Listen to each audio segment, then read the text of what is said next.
nandito na yung magiging partners ni Joss sa Santa Cruzan. Ikaw yung angel na nakita ko. At ikaw yung lasing. Akala ko patuloy nang gagaling si Mami. Hindi pala. Eh bro, huwag kang magagalit ah. Hindi kaya nakahanap na siya ng ibang lalaki sa Cagayan? Bakit ko pagpipilitan yung sarili ko sa isang taong napaka-insecure? Eh, alam ko naman nainggit ka lang naman sa akin eh. Basta ha, patuloy lang natin itong pagkukuha rin na ito hanggang sa ma-realize na nila na dapat magbati na sila. Pare, pwede ba tayo mag-usap?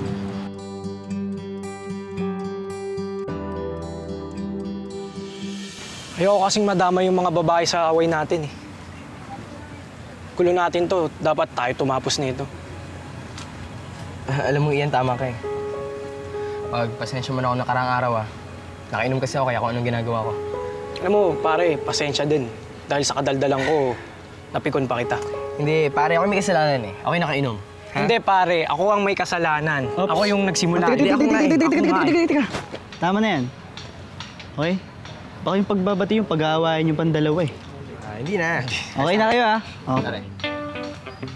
Oh. Inantok ka? Hindi. Inantok eh. Tara. Hindi na bro. Okay na kayo dalawa.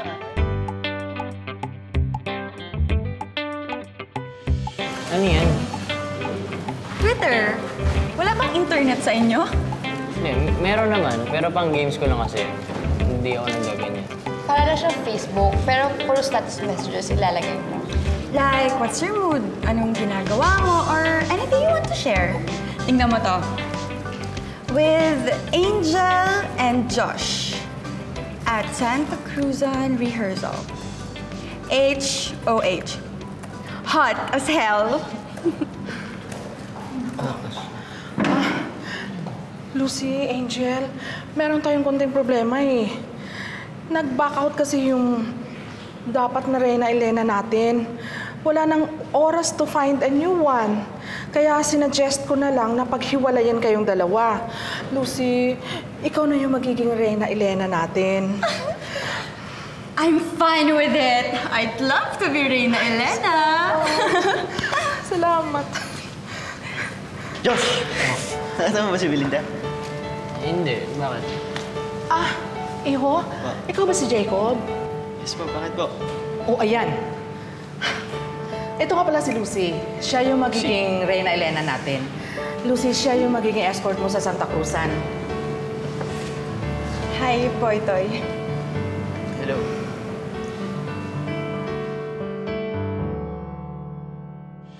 Girls, I know you did your best, pero can you put some yellow and orange para naman mabuhay? Okay lang? Sige po. Sige po. Okay, that's good.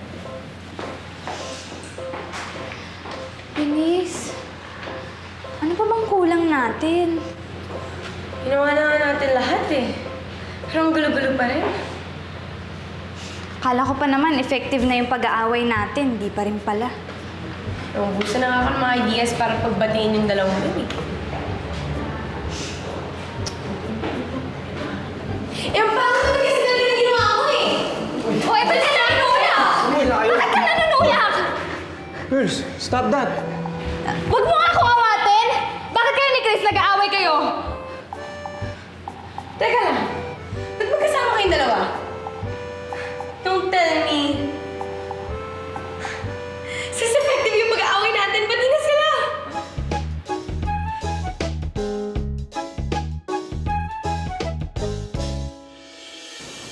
Di ba ngayon yung rehearsal ng Santa Cruzan? Bakit di pa tayo maalis? Kasi napilit ko si Tito Robert na huwag na ako isali doon. In return, nag-promise ako sa kanya na uubusin ko lahat yung niluto niyang hotdogs. Kaya, dalian natin at tulungan mo kung hindi ko kaya yan. Buti ka pa.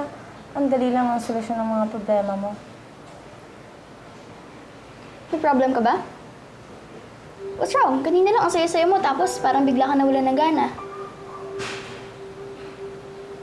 Let me guess.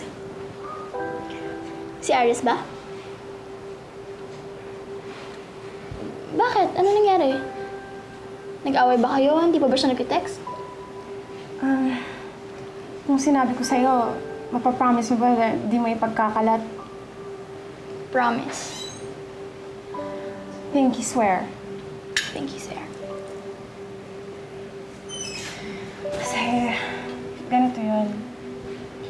Di naman totoo na namiligaw si Aris sa akin eh. Bakit? Paano nangyari yun? Pinagkalat ko lang na naniligawan ako ni Aris kasi na-insecure ako kay Rick. Ayoko kasi lumabas na talunan eh. Kung nagkaroon siya ng Mallory, dapat ako rin nakahanap ng kapalit niya, di ba? Kung hindi totoo si Aris, saan galing yung mga texts niya? Ito si Aris. Ito yung ginagamit ko para mag-text dito. Para kunwari, tinetext niya ako. Yung flowers? 200 pesos plus 50 para dun sa delivery boy. Napalpak naman.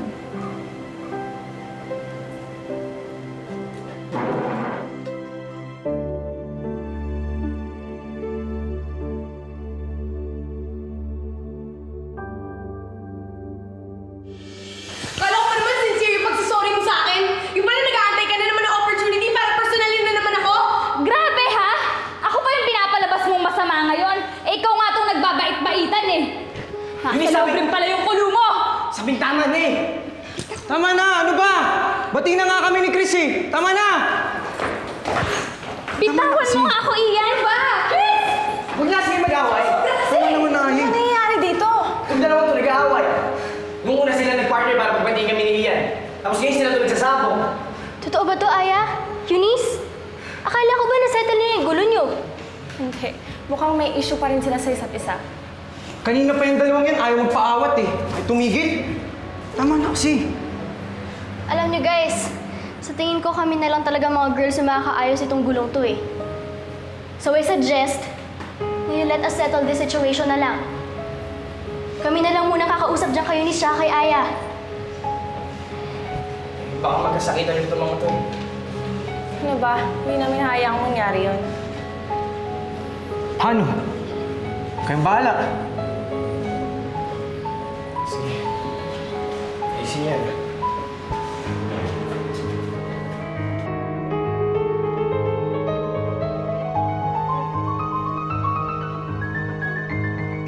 Sir, ito na po yung in-order niyong 4 na ensimada at 3 bottled water. Sir? Sir? Oh, Mac. Yan na pala yung ensimada mo eh. Salamat, ha. Bambi, ikaw pala yan. Buka muna. May gusto ko makainin. Wala, okay lang. Mac, okay ka lang ba? Parang wala ka pa kasing tulog eh. Baka naman ikaw ang magkasakit niyan. Okay lang ako, Bambi. I appreciate the concern. Siya nga pala. Ba't nga pala nandito ka? Last check-up na kasi ni Itay eh. Nagpareseta lang kami ng gamot dun sa doktor niya. Alam mo, masaya ako para sa tatay mo. Sana tuloy-tuloy na yung pagaling niya, no?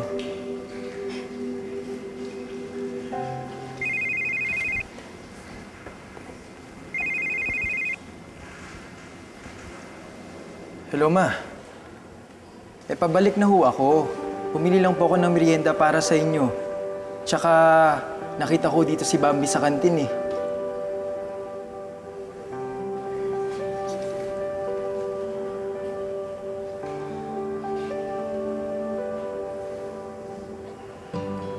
Sige ho.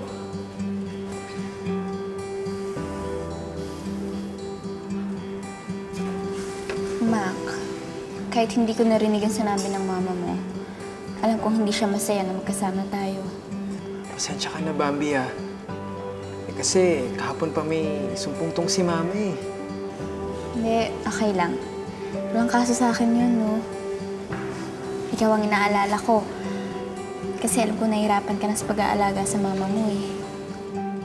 Kailangan kong kayanin, Bambi. Kailangan kong magpakatatag. Naiintindihan ko naman kung bakit siya nagkakaganon eh. Kasi nasasaktan siya. Natatakot siya. Kaya kailangan kong ipakita sa kanya na matibay ako. Na matapang ako. Sa akin lang siya kumukuha ng lakas, Bambi. Ang bait mo talagang anak, no? Mabait din naman si Mama eh. Sana nga nakilala mo siya nung wala pa siyang cancer. Yung lagi pa siyang nakangiti, masaya, laging tumatawa. Nung hindi pa ninanakaw ng sakit niya yung sigla at pag-asa niya sa buhay. Alam mo, Mac, sigurado ako na hanggat nandyan ka, na hindi sumusuko, hindi magtatagumpay yung sakit ng nanay mo at baguhin siya ng tuluyan. Salamat ah. Bakit ba ako na naman ang kino-corner niyong dalawa? Don't tell me, kinakampihan niyo pa yung Eunice na yun. Aya, wala kaming kinakampihan sa inyo. Ang gusto lang namin, maayos lahat ng gulo para matahimik tayo pare-pareho. Alam mo, Aya, hindi ikaw yan eh. Unang-una, hindi ka pala away na tao. Pangalawa, ikaw yung pinakatahimik at pinakasensible dito sa grupo. Pangatlo, ikaw yung totoong kaibigan namin na handang umalala sa amin kapag may mga problema kami. Alam mo, instead na awayan mo si Eunice, dapat iniintindi mo na lang siya. Kasi medyo mahirap ang pinagdadaanan niya ngayon. Anong ibig mong sabihin? Anong pinagdadaanan ni Eunice? May family problem siya. Tayo na lang ang takbuhan ni Eunice kasi medyo magulo ang sitwasyon nila sa bahay nila eh. Nakwento niya sa akin nung slumber party na nagbababae yung daddy niya. So, madalas mag-away yung magulang niya. Hindi siya kasing swerte mo, Aya. Hindi perfect ang family niya. Wala siyang mga magulang na magkasundo at nagmamahalan. Kaya sana, intindihin mo na lang si Eunice na kailangan niya tayo bilang kaibigan para maging sandalan niya.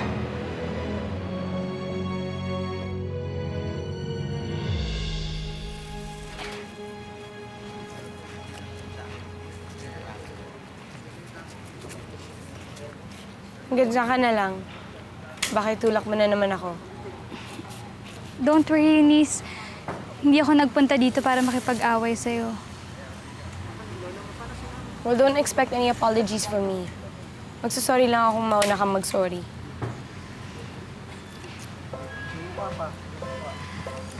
May mga bagay na sinabi sa akin sina Heidi at Belinda. Narealize ko na there are a lot of things bigger than our issues with each other. Kaya siguro nonsense na kung ipagpatuloy pa natin to. So, nakikipagbati ka na sa akin? Alam ko hindi naging maganda yung pagkakakilala natin, Eunice. But part of me really wants to welcome you to our group. Siguro yung mga issues natin, babalik at babalik yun. But if we give this newfound friendship a chance and let it grow, who knows? Baka makalimutan na natin yung lahat. Thank you, Aya. Sorry na rin sa nangyari, ah. From now on, wala nang awayan, okay? Wala na. Muna. Muna ka dyan. Joke lang. Sa wakas, may world peace na! Official na to. Wala nang World War III. Wala na. Wala na. Promise. Yes. Wala na. Muna. Yes. Muna. Hindi. Promise. Wala na muna. Wala na muna.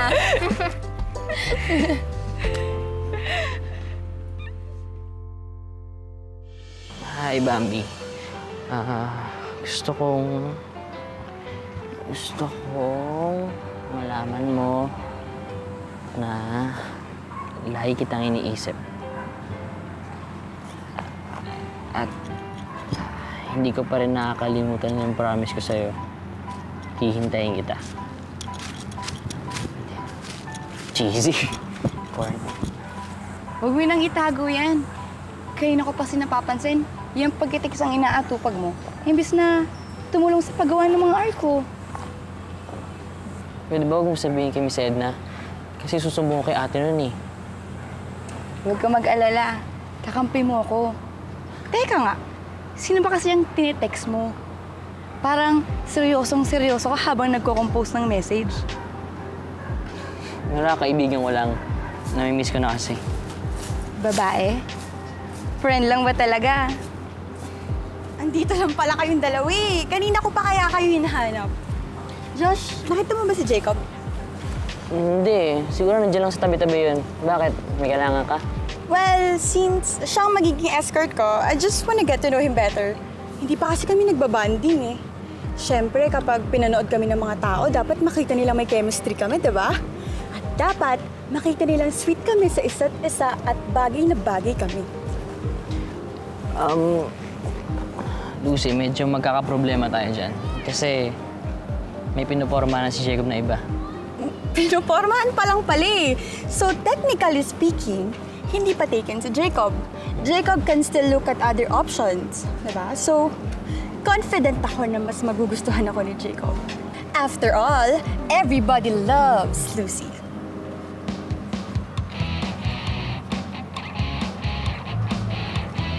Pagpasensya mo na yung ate ko, ah.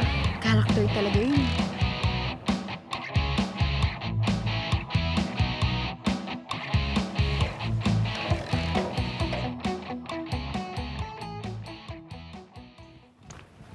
Hi, Mama! Oh, nandiyan ka na pala. Hi, Oh, Papa. kung nagugutom ka ha, magpa-deliver ka na lang at wala na akong panahon magluto. Sobrang daming ginagawa namin para sa fashion event na ito. Okay lang po, kumain na ako kila Belinda. Ikaw naman, ang dali-dali lang magluto, hindi mo pa gawin.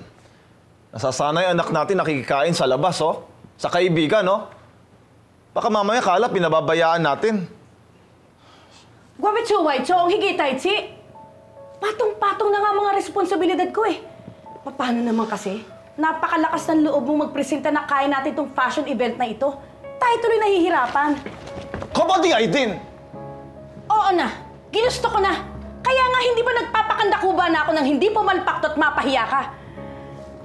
Alam mo, imbis na magreklamo ka, tumulong ka kaya para kasi ang dami-dami mong ginagawa. Tapos ko nga yakang ko! Oo na, ikaw nang magaling. Wala kang pagkukulang. Yung attitude mo na yan, yung masama. Pwede ba magbago ka na? Wala akong gana kasama ka. Hindi siya kasing swerte mo, Aya. Hindi perfect ang family niya. Wala siyang mga magulang na magkasundo at nagmamahalan.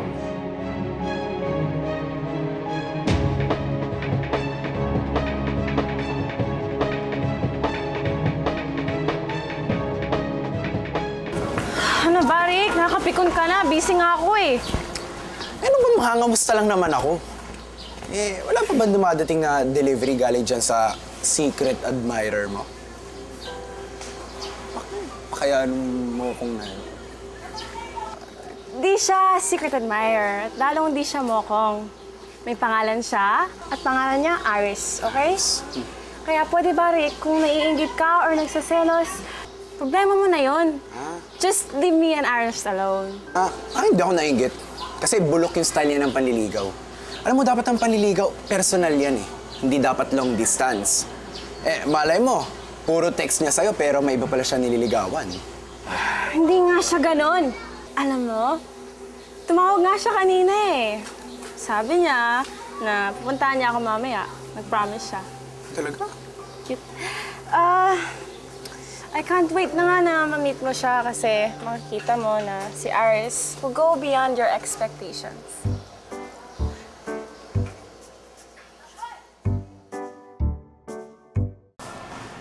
There you are! Kanina ko pa hinahanap ang Prince Charming ko, nandito ka lang pala. Nakararating ko lang kasi. Ito sa kasi ni Miss Edna. Okay, let's not waste any more time. Dahil marami pa tayong dapat pag-usapan para sa gabing yun. Siguro naman hindi mo i-consider na magbarong, no? Kasi hindi siya babagay sa serpentina gown na isusuot ko. I'll suggest you got to talk, okay? I'll provide you one kung wala ka. At magpalit na din tayo ng konti para dramatic yung entrance. Gusto ko din na sunduin mo ko para makita ng lahat na sabay tayong dumating doon. And besides, tayo naman ang pinaka-importanteng para sa gabing yun eh. Dahil ako ang Reyna Elena at ikaw ang escort ko. Lucy, gusto rin kitang kausapin tungkol sa bagay na yan eh. Sobrang na-appreciate ko na gusto mo akong maging partner sa Santa Cruzan. At nakapag-decide na ako na mag-back out bilang escort mo. Ano? Mag-back out ka? Kaya lang naman mag-volunteer na mag-escort kasi akala ko si Belinda yung magiging Reyna Elena. I'm really sorry, Lucy. Jacob, hindi mo pwedeng gawin sa akin to. It's too late to find another escort. At ikaw Ikaw lang talaga gusto kong maging partner.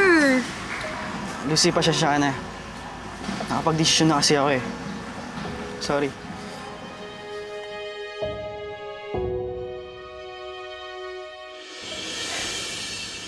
Bambi, natsyempoan din kita.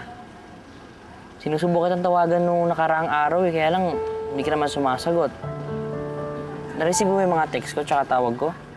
Oo, pasensya ka na kung hindi ko nasagot yun, ah. Busy kasi ako kay tatay, eh. Sinasamahan ko siya sa pagpa-check up niya. Naintindihan naman kita eh. Kaya lang, aalala lang kasi ako baka nakakita ka na ng iba dyan.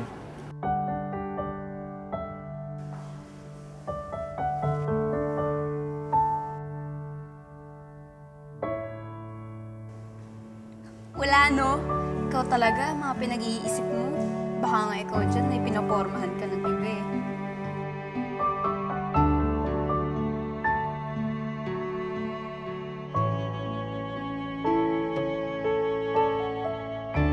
Hindi, no? Ano ba? Bambi, nung niligawan kita, pinangako ko sa sarili ko na magiging loyal ako sa'yo. Sus! Ikaw kaya itong lapitin ng mga chicks.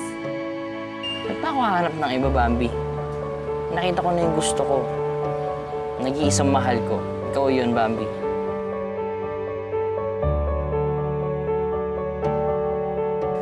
Heidi, bakit mo ba ako dinala dito? Marami pa akong kailangan gawin for the Santa Cruz, tapos kailangan tayo ng barkada dun sa church. Dahil time out muna tayo doon. Hanapin muna natin si Aris. Si Aris? Yung imaginary manliligaw mo? Eh, paano nga natin mahahanap yan kung hindi naman siya talaga nag-e-exist? Kaya nga nandito tayo para hanapin natin yung magpapanggapi ng Aris. For real? Seryoso ka, Heidi? Ay, wala nang choice. Hinahanap na ni Rick. Talaga? Oo. Bakit? Miss, excuse me. Kayo po ba yung magpapa-audition? Kami nga. The audition for Finding Aris is officially open! Kasama ka, kuya? Mag-audition ka? Opo. Tara. Okay, maghahanap kami ng lalaking magpapanggap na siya si Aris. I-interview namin kayo, tapos titignan namin kung sinong bagay. Okay? Ayun! Ay, nahanap mo na yun.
Yung mga ilaw ha, ayusin niyo. Baka mamaya may... Miss Edna, I need to talk to you.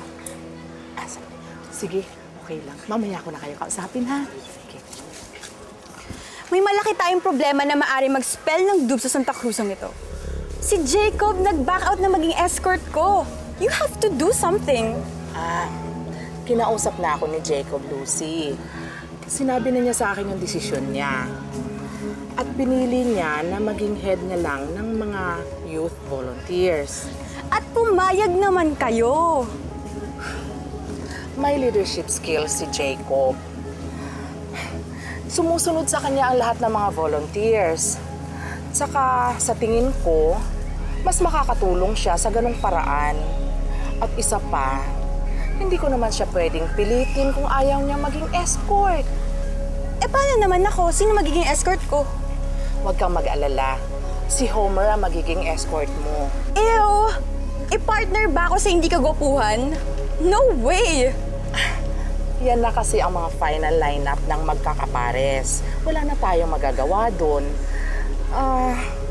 Kung meron ka pang ibang concerns bukod sa escort mo, pwede mong kausapin si Jacob dahil siya na ang in charge sa mismong gabi ng Santa Cruzan. Sandali lang, maiwan na muna kita ha. Marami pa akong asikasuhin, ha?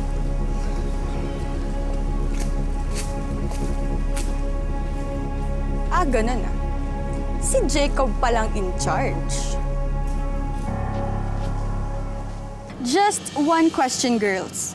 Sino sa inyo may gusto mag-beach next week? Lahat sagot ko dahil beach resort namin yun. Very well.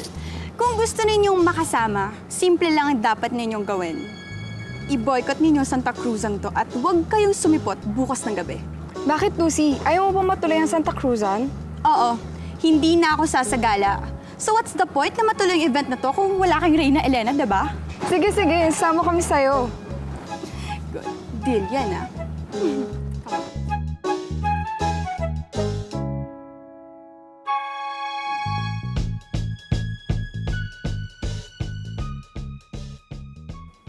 Ano ba yan? Ang tagal naman.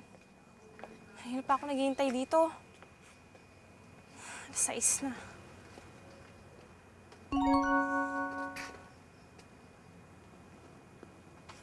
What? Di na siya makakarating? Shit. Heidi. Hatid na kita. Ay, oo nga, bawal. May date nga pala kay ni Aris.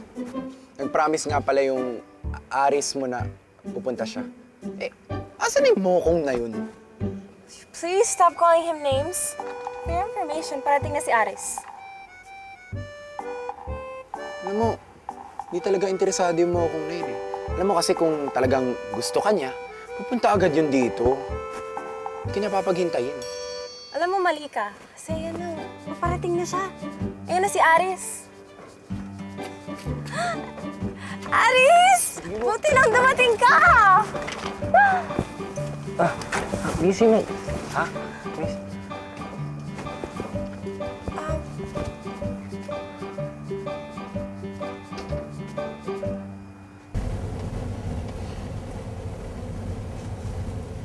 What's the problem, sis? Bakit ganyan makatingin sa akin? Nakita ko usap mo yung mga girls kanina. At alam ko yung binabalak niyong gawin. Kung ano man yung mga narinig mo, just keep it to yourself. Huwag ka na makialam sa mga plano ko. Pero ate, mali ang ginagawa niyo.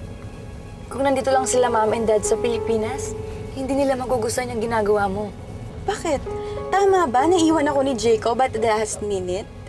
Tama ba na yung Miss Edna na yan ay kampihan si Jacob? Pinagbukaan nila akong kawawa na basta nilang pinasa sa isang escort na pagkapangit-pangit. Siguro nga may pagkukulang si Miss Edna at si Jacob sa nangyari. Pero hindi mo kailangan i-boycott yung Santa Cruzan. Nakita ko paghihirap ng mga barkada ni Jacob at ng mga volunteers para lang mapaganda event. Mahalaga sa kanila ang Santa Cruzan, ate. Don't take it away from them. Bakit kasi silang iniintindi mo? Ako ang ate mo, kaya kailangan ako ang intindihin mo, okay? Pero ate... Lucy, Angel, tell me, can I count on your loyalty? Makakaasa ba ako na wala kang ibang pagsasabihan nito?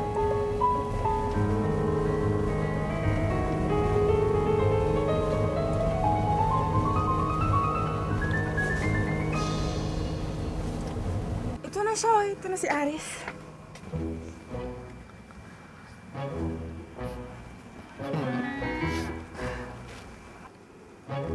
Ito ba yung Aris na gusto mo? Nabubulag ka na ba? Okay ka lang? Bakit? Mukha naman siyang one of a kind, di ba? Sandali lang ha. Mukhang nagkakamali kayo kasi hindi naman ako si... Huwag ka na makinig ka sa kanya, Harik. Kasi gusto kasi niya, tawag ko sa kanya, honey. Honey? Di ko sinasagot kasi parang masyadong mabilis, kaya... hindi ko pa sinasagot. Di ba? Totoo ba yun, pre? Oo, totoo yun. Ay, kung alam ko lang, hindi ko na sana tinuloy ang proyektong ito. Nang dahil sa'yo, nasayang ang lahat ng pinagpaguran ko. Sige, sisihin mo ko. Diyan ka naman magaling eh. Ma, ano na naman bang pinag-aawayan nyo? Tigilan nyo na nga to. Hindi na matutuloy ang environmental fashion show na pinaghihirapan ko nang dahil sa kapabayaan ng papa mo. Magagawa ko sana maayos trabaho ko kung kinakausap mo ako maayos. Kaso lagi galit pinahihiran mo eh. Instead maging professional, laging personal issues pinahihiran mo. Paano ko namang iiwasan gawin yon, ha? Dahil kung gano'n kang kawalang kwenta sa trabaho, gano'n ka rin kawalang kwenta kasawa! Yosim de la Congo eh! Bakit? Dahil ayaw mong mapahiya sa anak mo? Ayaw mong malaman niya yung totoo? Ma, please! Tama na oh. Lagi na lang bang ganito? Hindi niyo na ba ito maaayos, ha? Alam niyo, hirap na po ako eh. Feeling ko invisible ako sa sarili kong bahay. Kasi hindi niyo ako nakikita. Hindi niyo ako nakikita. Dahil ang nakikita niyo lang, yung mga pagkukulang niyo sa isa't isa. Huwag niyo naman kalimutan na meron kayong anak. Meron kayong anak na naaapektuhan tuwing nag-aaway kayo. Hindi lang naman yung fashion show yung napapabayaan niyo eh. Pati ako napapabayaan niyo na rin.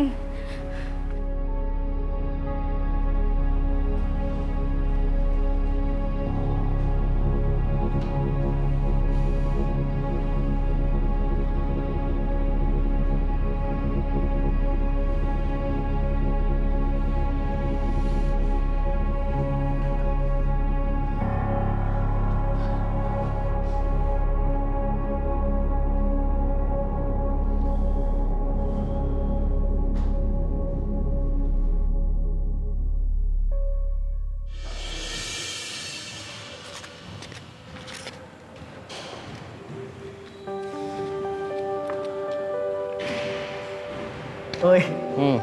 May nakapangiti-ngiti dyan ah. Okay ba na yan? Sisiraan ka na. Hindi. Kasi nagkausap na kami ni Bambi. Kaya pala eh. Kinikilig ka lang. Kinikilig mo nga. Ganun. Kinikilig ka nga. Asmay lang. Sana mag-daydream pwede. Marami pa tayong tatapusin. Magagahol tayo sa oras pag pinagbabukas pa natin yan. Alam mo, bilib ako sa'yo. Talagang kinakarin mo itong Santa Cruzan, ha? Dedicated ka talaga. Hindi, bro. Tinutulungan ko lang si Miss Edna. Thank you sa'yo talaga. Maasahan talaga kayo. Tapos naman.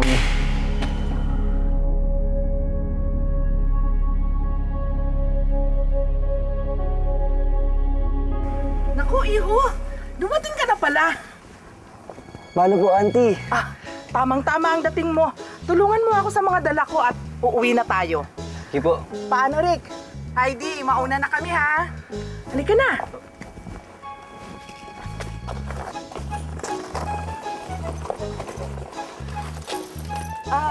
Aris! Tawagan mo na lang ako, ha?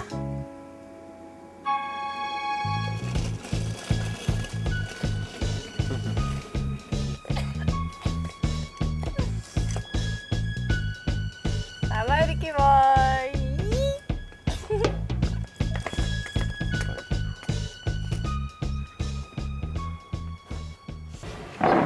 Hey, Angel. Uy, Angel. Hi. Akala ba umuwi na kayo ng ate mo? Actually, galing na ako sa bahay kanina.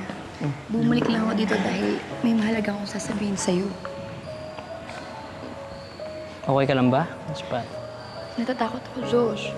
Hindi biro magiging resulta ng gagawin kong to. Siguradong magagalit sa akin ang ate ko. Di, wag mo na lang gawin ko ano may sasabihin mo sa akin kung mag-aaway lang din kayo ng ate mo. I don't think it's worth it. No, Josh. Kailangang malaman mo to. Kailangang malaman ng mga kaibigan mo. Nagsasakripiso kayo para lang sigurado yung magtagumpay yung Santa Cruzan. Kaya unfair kung hindi yun matutuloy. Bakit naman hindi matutuloy? Dahil sinasabotahe ito ng ate ko. Kinausap niya yung mga girls na magsasagala. Wala ni isa pupunta bukas sa Santa Cruzan.